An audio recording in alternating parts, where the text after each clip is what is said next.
Une entrée sur scène digne des plus grands pour la nouvelle voiture de sport de Ford, la GT, censée rivaliser avec Ferrari et McLaren. Au salon de Détroit, le constructeur a présenté des nouveaux modèles placés sous le signe de la performance. Mais l'Américain n'est pas seul à avoir fait ce choix. Même tonalité chez Lexus. La marque de luxe de Toyota a présenté une voiture de course, la RCF GT3.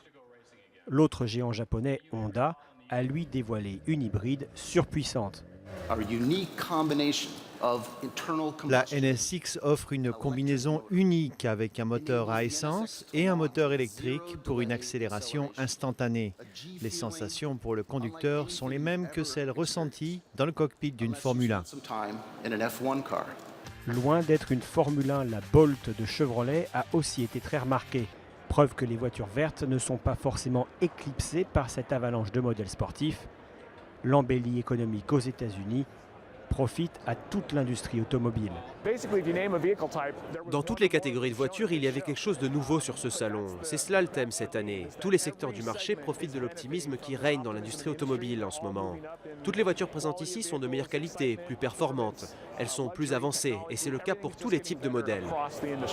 Retour de la croissance, faible taux d'emprunt et voitures vieillissantes, autant de facteurs qui poussent les consommateurs américains chez leurs concessionnaires.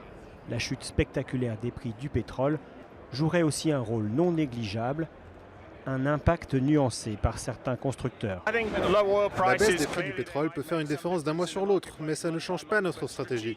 Sur le long terme, la consommation doit s'améliorer et les émissions de CO2 doivent baisser. Les prix du pétrole ne changent pas notre vision à long terme.